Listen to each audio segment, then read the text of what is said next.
Welcome to Truth Seekers. Hello, friends, and welcome to the Seiker Podcast on Service of Change Radio, where we challenge reality, question that which we've been taught, and hope to inspire a new direction of thought to bring about change. I'm your host, Dennis Nappy II, with Service of Change at serviceofchange.com, where you can read my book, I Am Human, We Are Not Who We Think We Are, for free just by subscribing to my free weekly newsletter called the Seiker Newsletter. A lot of great stuff in there. Tonight, I'm going to be talking about parallel universes, parallel worlds. There's been some articles that have been recently released over the past week or two talking about possible proof that they do exist.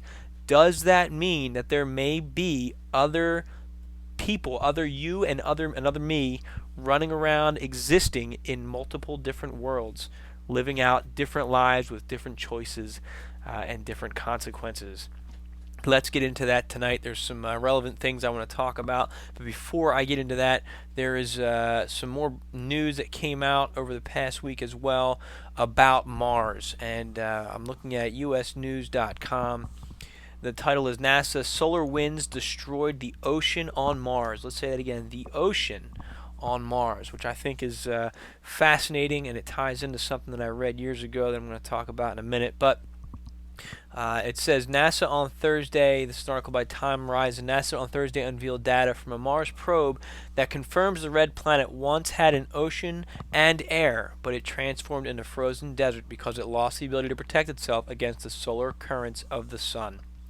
Scientists during a press conference explained findings from the 8 scientific instruments on the satellite that has spent a year orbiting the skies of the red planet known as the Mars Atmosphere and Volatile Evolution Probe, or MAVEN. Studies suggest the planet's thin atmosphere has elements that could support the building blocks of life, but the molecules are swept away by the solar winds because, unlike Earth, Mars lacks a global magnetic field that acts as a radiation shield, says Michael Meyer, lead scientist for the Mars Exploration Program at NASA. Ancient Mars had enough water to support microbial life, Meyer said, explaining that a key mission of MAVEN is to discover what happened to the water. They say water was abundant on Mars until between 3.7 billion to 4.2 billion years ago, at the time when the surface of the Earth was also in its infancy. So, pretty interesting stuff. One more thing they said was NASA recently discovered streams of salty water flow across the surface of the planet during the warmer months of its solar cycle, but the extremely dry atmosphere is now only 1% as dense as the Earth's. It's unlikely that Earth in the coming millennia will go through that kind of prolonged exposure to solar winds that erode at Mars, said Dave Brain, a co-investigator on the MAVEN team. That's fascinating to me. Now, NASA's admitting, based on the data that they're releasing to the public, that Mars once had oceans. Now, they're making the claim that they could have supported microbial life. They're saying that now the building blocks for life are present on Mars, but because of the damage to solar winds, the thin atmosphere, life can't exist there. What really catches my attention about this is I read a book. This book is kind of the book that really sparked my journey. It's called Cosmic Voyage by Dr. Courtney Brown, and he's a trained remote viewer. Initially by the government's remote viewing program, he was initially trained. And his book talks about not just the process of remote viewing, but he developed a modified technique called scientific remote viewing, and he focused his sights on the extraterrestrial influence on Earth or with humanity, just within our vicinity and our experience. And one of the sessions that he had, he was focused on the planet Mars. And what he observed was that the atmosphere was destroyed. Now, he said that it was hit by something. It's been years since I read this portion of the book. But he said that it was hit, I believe, by a meteor or an asteroid or something hit the planet, and he said it stripped away the atmosphere. It caused a ripple effect, and the atmosphere was stripped away. That's what NASA's saying right now, is that the solar winds stripped the atmosphere away from the planet. Now, what Dr. Brown said was that Mars once supported an intelligent society of Martians, of beings, humanoid creatures, a little bit more advanced than we are. And he says when this planet started to die, some went underground and some evacuated and came here to the planet Earth and are at various safe locations throughout the planet. But that's always stuck with me. And now that this information is coming out from NASA, making it quote unquote official, I take that as a corroborating piece of information. And here's the thing about remote viewing for you skeptics that are out there. I challenge you to do your research. I also challenge you to, I'm going to say it a lot, subscribe to my newsletter to get the updates on when Food for the Archons is coming out, because I break down a little bit more about remote viewing in there as well, in the portion of the book where I'm explaining we are capable of so much more than we've been taught and that we understand about ourselves. And what remote viewing does is it takes a set, it's not just looking at tarot cards or some kind of divination or just randomly getting your intuitive feeling, which works well for many people, but this is a scientific set of protocols and procedures, and they follow the same steps in the same sequence every time to gather data that is then analyzed. And what they do is they have calibration tests where they verify if that data is in fact, if the viewer is gathering accurate information. So the only information the viewer is given is maybe 4 numbers of let's say target coordinates. And the numbers are read to the viewer, and then the viewer starts writing down his impressions, moving through a various, set of protocols, and the details get more and more explicit he gets more and more detailed as he's going through his protocol. So they're able to give him a target that, hey, we can go look at this target right now and see if he's giving us an accurate representation of that. He then gives his data without seeing any information, and then they compare the real event to what he was just looking at, and they're able to say, okay, yes, he's an accurate viewer. He did a pretty decent job on that. And they found that they can do past events, future events, anywhere, anytime, any place in existence, really, to view things, and the data comes back accurate, at least as far as they can verify. So, fascinating stuff. There's more to us than we realize. So, I think with this NASA stuff, just my opinion, they're gradually giving information out in an official capacity, paving the way to say, hey, there's advanced, life out there. They found, a planet recently that could support, Earth-like life, intelligent life. I forget the article on that one, but I know that was just recently released, an Earth-like planet. Mars, they're saying, once had oceans, has the building blocks for life today, could have supported microbial life. I think it had much more advanced life on the planet.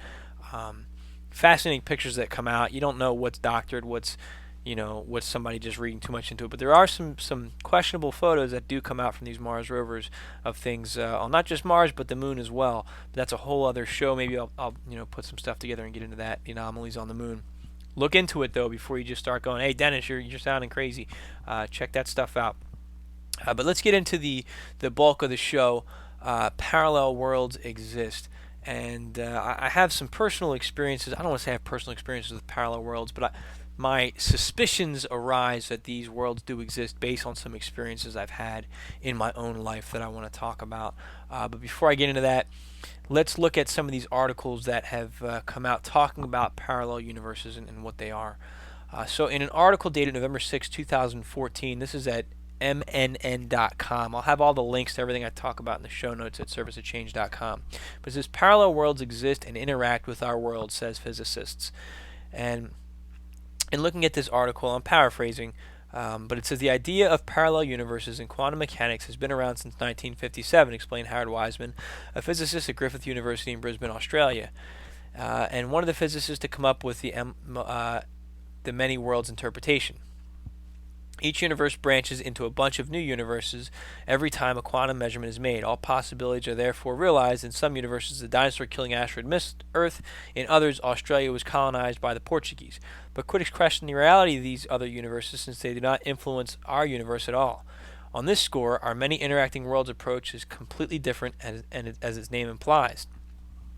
Wiseman and colleagues have proposed that there exists a universal force of repulsion between nearby, or i.e. similar worlds, which tends to make them more dissimilar. Quantum effects can be explained by factoring in this force they propose. Whether or not the math holds true will be the ultimate test for this theory. Does it or does it not properly predict quantum effects mathematically? But the theory is certain to provide plenty of fodder for the imagination. For instance, when asked about whether their theory might entail the possibility that humans could someday interact with other worlds, Wiseman said, "It's not a part of our theory, but the idea of human interactions with other universes is no longer pure fantasy." So, at the quantum level, which quantum physics is some really weird stuff, and I've talked about this on some of my other shows, and here's my caveat: I'm not a quantum physicist, so I get the watered down version so I can understand it in a format that I can talk about it. But quantum stuff is very bizarre. It behaves in a very bizarre fashion. But basically, the quantum particles, the things that make up us and everything that we know to be in existence, one of the things that they're finding is that, they're influenced by consciousness. But something else in another article that I read, that I'm going to try to get to today, they said that may explain why these articles only appear to do things when we look at them, and I'll explain that in a minute. Let me get to that. The article, in an article dated, where's this one at here? November 8th, 2015. This is the one that was recently out in the news. Caltech scientists may have just discovered proof of a parallel universe. Okay, and it says parallel universes may actually exist according to research finding by Caltech cosmologist Ranga Ramacharity, published in an Astrophysical Journal study in September. According to the Space Reporter, Shari found a strange blob in the universe's cosmic microwave background, which he thinks is a residue from the Big Bang phenomenon, a theory about the beginning of the universe. This, he believes, might verify the existence of a parallel universe. The Huffington Post reports that while Cherry may just have discovered plain noise, it might not be the case, as the spots of light were 4,500 times brighter than normal. He then came to a conclusion that the glow may represent elements from another universe that are perhaps leaking into our own. Cherry cited the phenomenon as cosmic bruising, an occurrence in which the universe is bumping up against another, as per Space Reporter. So, not still fascinating, but this article, with all the hype that came with it, doesn't say what I guess my imagination runs to, is that, oh my gosh, they found proof that there's other worlds and there's other Dennis Nappies running around doing podcasts and other crazy things. Doesn't discredit that possibility, but they're just saying another universe exists, basically meaning what we can observe right now is our known universe, and there may be stuff that we can't observe that it creates another universe that may have possibly bumped into us, which is amazing. The possibility that there's other universes out there when you try to think about just how big our universe is. So it really makes you think, what's out there and what did we bump into, or what caused that anomaly. So I want to tie this into some stuff I've talked about on another show called "Are We Living in the Matrix?" And some other things that I've covered, and I think it all ties in. I've found in my research over the years that all this stuff is connected. I know I sometimes seem like I'm all over the place. In my head, it all makes sense. My hope is that when I get it out on the airwaves, I'm presenting it in a fashion that's understandable and entertaining to listen to, at least to get the imagination running. But this one, in a paper by Nick Bostrom, who was with the Faculty of Philosophy at Oxford University in 2003, in Philosophical Quarterly, volume 53, number 211, pages 243 to 255, also known as the simulation argument. Nick Bostrom wrote, "Are you living in a computer simulation?" And the abstract states, the paper argues that at least one of the following propositions is true. The human species is very likely to go extinct before reaching a post-human stage. 2, any post-human civilization is extremely unlikely to run a significant number of simulations of their evolutionary history or variations thereof. And 3, we are almost certainly living in a computer simulation. It follows that the belief that there is a significant chance that we will one day become post-humans who run ancestral simulations is false unless we are currently living in a simulation. A number of other consequences of this result are also discussed. So he goes in to discuss this theory and this possibility that basically, if number 3 is true, or if a simulation, if there was a post-human civilization, there's a possibility that they said, hey, much like the Sims game, let's run a simulation based on our ancestry. And let's change a couple things. And every time you change something, that creates a whole other world, a whole other, universe there for existence. And that creates, when I think of parallel world, maybe what I'm thinking more of is the multiverse, which might be different from a parallel universe. I think they tend to get used interchangeably. Again, I'm not a scientist, but that could be one explanation, the simulation theory, that there are simulations running out there, and we are, in fact, actually that simulation, which would tie into the weird quantum stuff that we don't quite understand why it does what it does, if this is some type of a digital or computerized simulation out there. Now, let's look at a little bit more proof to that possibility. Theoretical physicist James Gates, and this is the guy I talked about in my Are We Living in the Matrix podcast that you can find on our YouTube channel. He finds computer code in the string theory equation. And basically, relatively recently, whilst exploring the mathematics of string theory, and this is written by Kai Weiss, dated April 9th, 2014.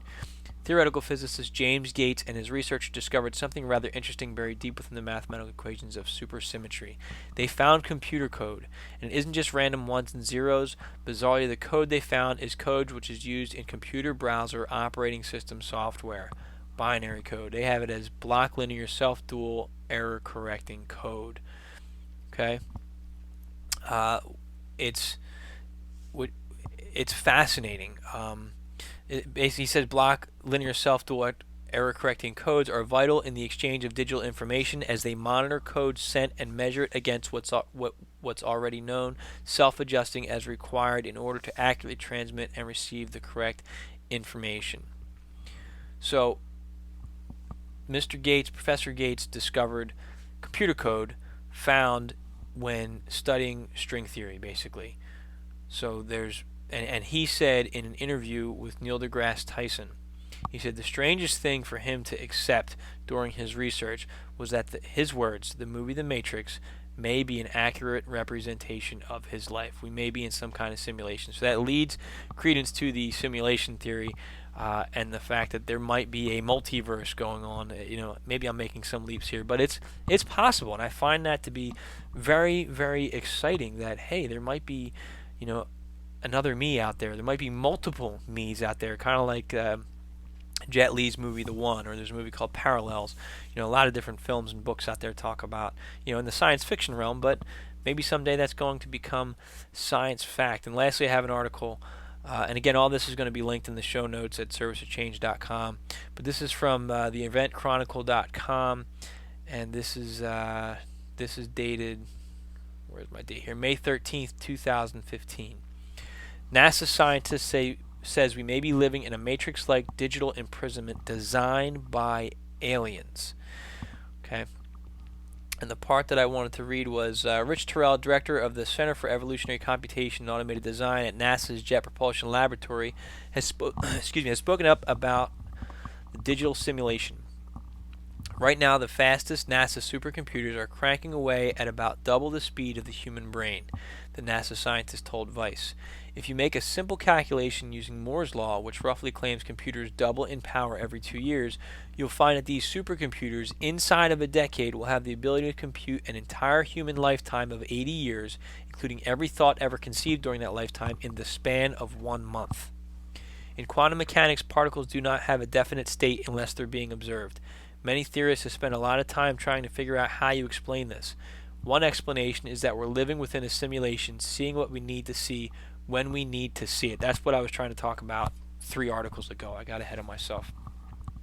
What I find inspiring is that even if we are a simulation or many orders of magnitude down in levels of simulation, somewhere along the line, something escaped the primordial ooze that became us and to result in simulations that made us, and that's cool.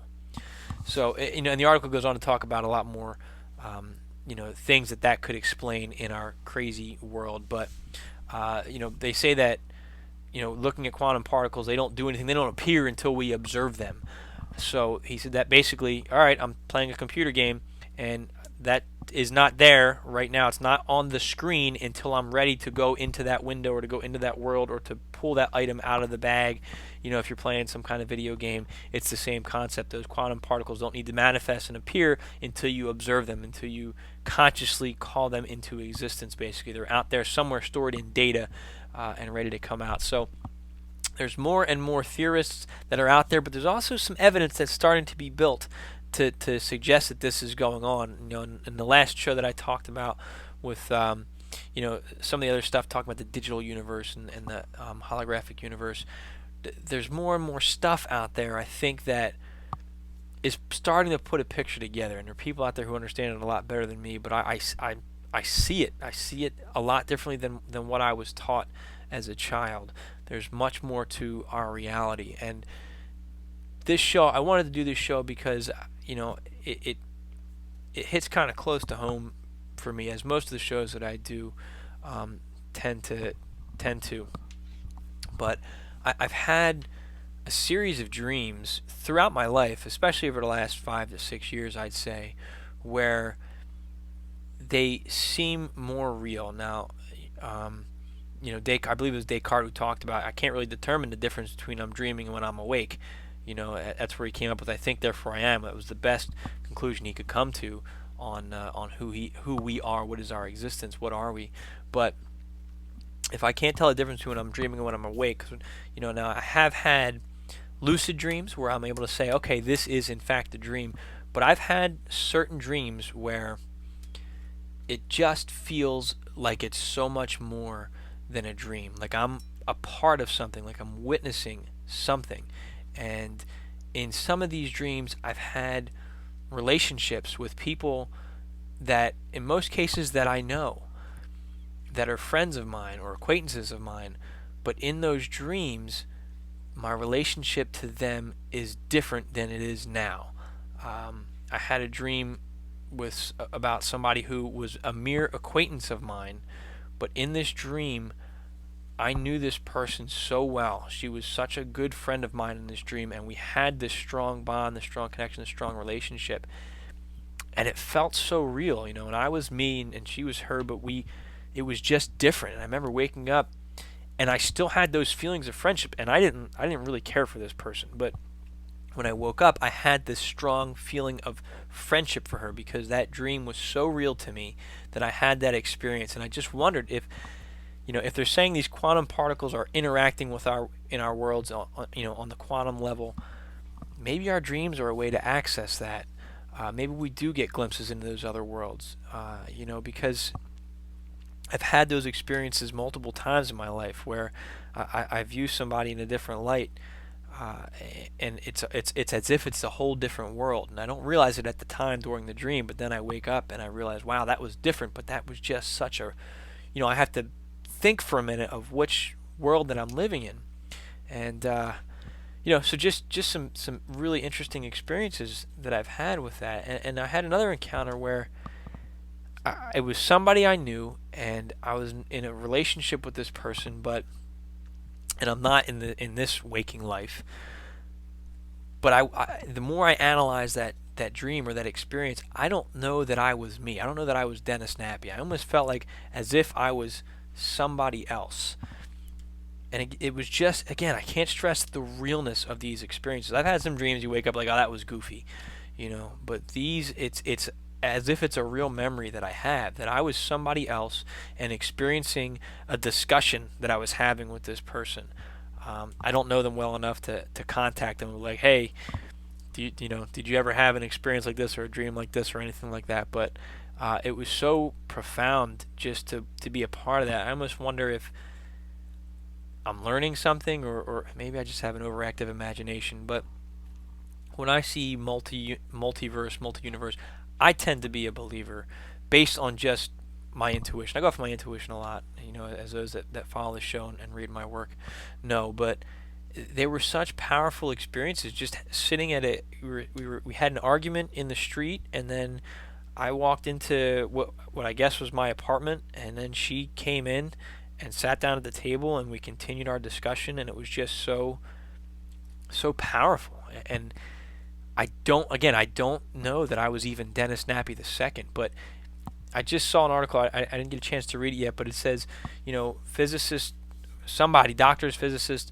think that consciousness may exist apart from the body after death on the quantum level. Now, if that holds true, if consciousness can exist external from ourselves, and there are parallel universes or multiverse or parallel worlds, who's to say that our consciousness can't be implanted somewhere else? Now, a lot of the UFO abduction encounters talk about this happening. People say my brain was removed from my head, or they say that that people that talk about, I want to say Dulce, say on certain floors they are able to take the consciousness out of a human being and put the consciousness of an extraterrestrial in there.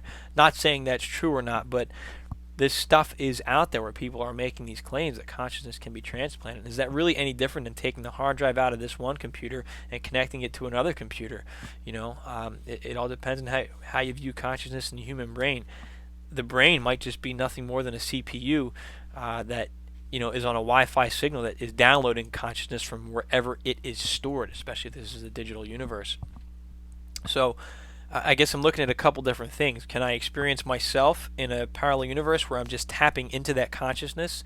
Is that a greater aspect of myself, or is that a totally different consciousness? Maybe I'm just one consciousness having multiple experiences at once. I don't know. Or can I transpose my consciousness into someone else's experience temporarily to see what they're going through? Have you ever experienced blackouts? Have you ever done things and you go, I don't know why I was doing that, or I felt so out of it in that moment. I don't remember saying that. Maybe somebody else is having a dream, and for some reason or some way they break the barrier and come into your own consciousness and have temporarily limited control over your thoughts and of your actions. There's a lot of good information out there that talks about these possibilities, but at the end of the day, at least for the masses, we just don't know. But I'd say it's definitely a possibility, and something. Let your imagination run with it and think about what that means and what we could do with that. I could think about that all day long. So I'm going to go ahead and close out the show on that note there. I hope I've sparked your imagination on that. I hope I didn't bore you with this subject. That's never my goal as a podcaster. But I'd like to thank you for continually listening to the show. The greatest way to support me, and there's a couple things you can do, but I would love it if you signed up for my newsletter, the Seiker Podcast. Will be sent to your inbox as well. But sign up for the Seiker newsletter at serviceofchange.com/IamHuman. You will get to read I Am Human and We're Not Who We Think We Are for free. It's not, I'm not going to charge you for it. I just am trying to build an audience and a following, and that's great feedback for me to know, hey, people are listening. It keeps me doing this, getting up, and editing it, putting it all together. So there's a lot of work, probably 5 or 6 hours of my time that I put into getting this show up and on the air and publishing it in all the different places that I have it out there. So if you could subscribe to that newsletter, follow me on Facebook, and just like and share this stuff to get more people interested in it.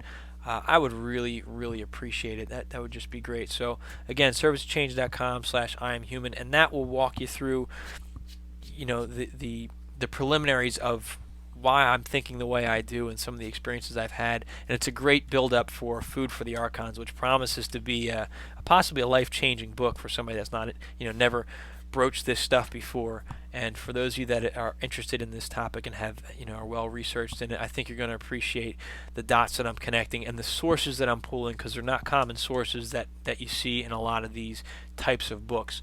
So there's my sales pitch for the show. Not that I'm selling anything, but please check it out. Again, serviceofchange.com/IamHuman. I'd love to have you, join the newsletter. So we are officially out of time. I am Dennis Nappy II with Service of Change at serviceofchange.com. This has been the Seiker Podcast. Remember that small changes among the masses can have a massive impact around the world. I encourage you to never stop questioning and keep an open mind.